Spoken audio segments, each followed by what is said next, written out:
Tetapi cerita cinta Al-Ghazali tidak berakhir di Paris. Sungguh mengejutkan. Hanya selang 1 hari sesudahnya, Al diketahui sudah terlihat mesra dengan seorang gadis cantik bernama Magdalena. Bahkan demi merayakan ulang tahun ke-17 Lena, Al rela terbang ke Banjarmasin, Kalimantan Selatan. Di sana, Lena yang 2 tahun lebih muda dari Alisa sudah menyiapkan sebuah sambutan romantis.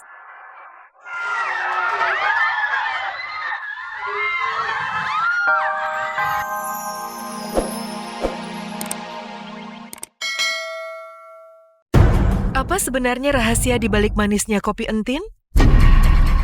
Seperti apa mesranya Al-Ghazali bersama 2 gadis jelita, Alisa Daguis dan Magdalena?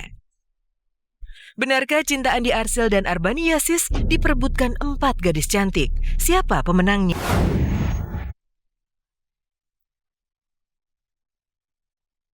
Tidak ada warung kopi selaris warung kopi entin. Hampir tiap saat kaum pria berduyun-duyun mencicipi kopi racikan Rosnita Putri itu. Pamornya kini kian berkilau, bahkan minggu lalu di tengah munculnya pesaing warung kopi fenomenal milik Andita Lela Karlita di Nganjuk, Jawa Timur, warung kopi entin tetap bertahan dan sukses.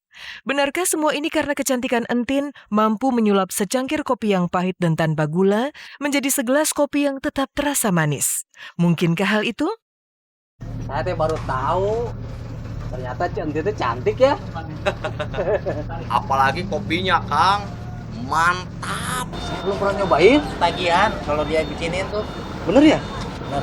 Ambil kalau kita minta yuk. Boleh. Ya.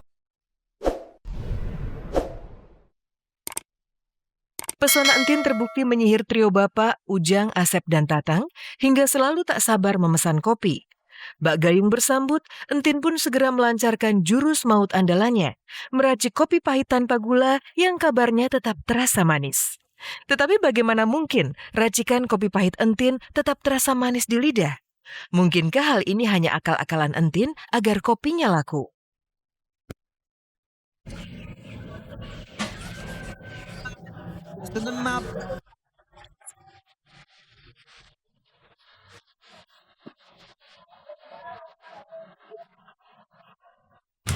Kita bacain dulu.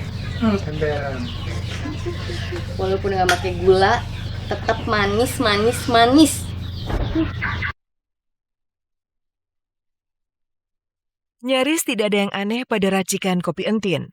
Tetapi jika diperhatikan, ada 2 hal spesial yang dilakukan entin, yaitu tidak memakai gula dan gelas kopinya dibacain dengan rapalan doa.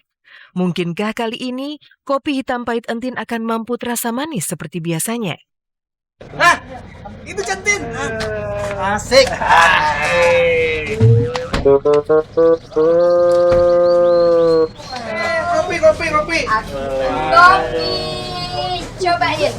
Nih buat bapak. PU baru ya? Ayo baru, alhamdulillah, honor bagi dulu ya. Coba gimana rasanya? Kamu manis lah. Tuh kan? Iya. Habisin dong kopinya. Awalnya saya pikir buat kita ya bikin kopi. Saya udah seneng loh itu mau dibikin kopi banget. Primadona Ciraos ngasih kopi. Begitu mau diambil malah dilewat. Kecewa lah saya. Sakitnya teh di sini kalau tadi itu nggak kebagian kopi itu di sini sakitnya. Kepedean, dipikirnya tuh aku tuh bikinin kopi tuh buat mereka. Padahal kan aku kan bikinin kopi itu juga buat kayak kru-kru. Karena kan kru-kru kan nggak pernah dibikinin kopi sama si entin gitu. Jadi aku kasih yang spesial. Dengan lagak cuek, entin justru memberikan gelas-gelas kopi racikannya untuk para kru, hingga membuat dongkol dan jengkel Ujang, Asep, dan Tatang yang memesannya. Yang mengejutkan, para kru sepakat mengaku kopi hitam pahit itu terasa manis. Tetapi bagaimana dengan lidah para bintang seperti Ujang, Asep, dan Tatang? Bagian juga. Kang Ujang nih, Kang Asep nih. Maka rasain kopinya. Kita coba pastikan. Manis kan? Memang mantap. Hebat. Manis. Saya boleh minta nggak? Syuting kan ketemu terus tiap hari nih. Kira-kira jam-jam segini nih, kalau Centin bikin kopi kayaknya Gimana gitu ya? Oke, besok-besok kalau misalkan kalian ke warung Entin, aku bikinin kopi yang kayak gini lagi. Mantap, bener ya. Tapi gulanya sedikit sih, kan udah manis. Pokoknya yang kayak gini deh.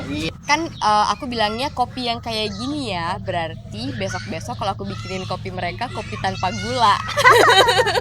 Terima kasih, Entin. Atas kopinya. Atas kopinya. Ya, Nanti pakai gula. Jadi nggak pahit, nggak bikin mules. Untung cantinnya manis. Secangkir kopi hitam Entin terasa manis, seperti indahnya hidup meski terkadang kelam. Sementara itu kabar mengejutkan muncul dari Al Ghazali. Demi membuktikan cintanya untuk Alisa Daguis, Al nekat pergi ke Paris, Prancis. Seperti apa kemesraan Al dan Alisa di Paris? Dan benarkah Al juga romantis dengan Mahdalena? Pemirsa, selama 30 menit ke depan, saya Vega Bellatrix akan menyajikan kabar aktual yang akan dikupas lebih mendalam. Karena tak ada kabar yang tak kami kabarkan, karena kami kabar-kabari.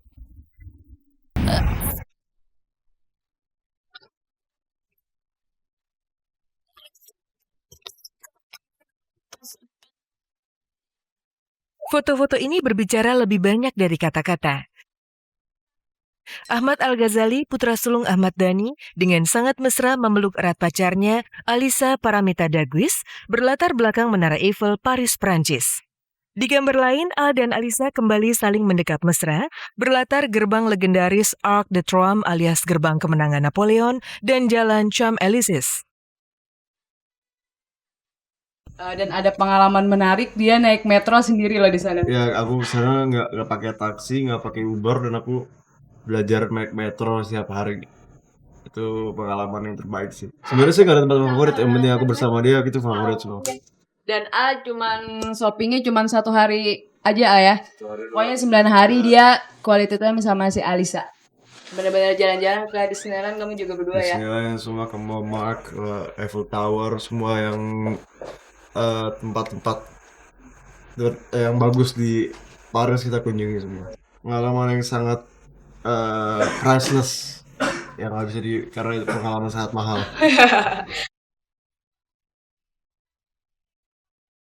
Tetapi cerita cinta Al-Ghazali tidak berakhir di Paris. Sungguh mengejutkan. Hanya selang 1 hari sesudahnya, Al diketahui sudah terlihat mesra dengan seorang gadis cantik bernama Magdalena. Bahkan demi merayakan ulang tahun ke-17 Lena, Al rela terbang ke Banjarmasin, Kalimantan Selatan. Di sana, Lena yang 2 tahun lebih muda dari Alisa sudah menyiapkan sebuah sambutan romantis.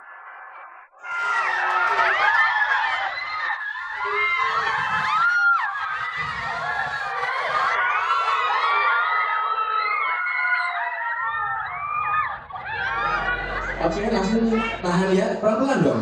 Pelan-pelan. Nah.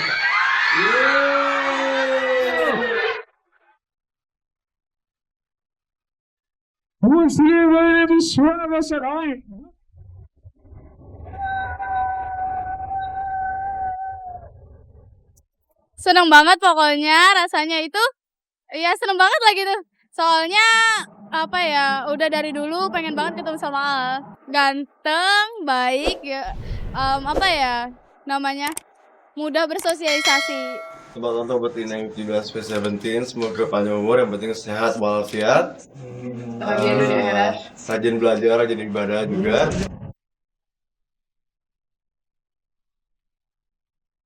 Al terlihat romantis bersama Lena, sang birthday girl yang ternyata adalah pengagum rahasianya. Yang menarik, Al datang memeriahkan ulang tahun Lena, tetapi ternyata ia justru tidak menemani Alisa saat berulang tahun. Pesta ulang tahun Alisa digelar tanpa hadirnya Al yang lebih dulu pulang ke Jakarta. Ya, Alisa ulang tahun tanggal 25, cuman aku sebelum itu karena tanggal 25 kan ulang tahun Alisa tanggal 25 aku udah job sekarang di sini, jadi sebelum itu aku sempetin spend time buat Alisa. Happy birthday buat Alisa yang ke-18, semoga 19, semoga panjang umur, yang penting sehat walafiat, dan bisa jadi, karena dia mau jadi dokter, bisa sukses jadi dokter, bisa menjadi kebanggaan buat keluarga.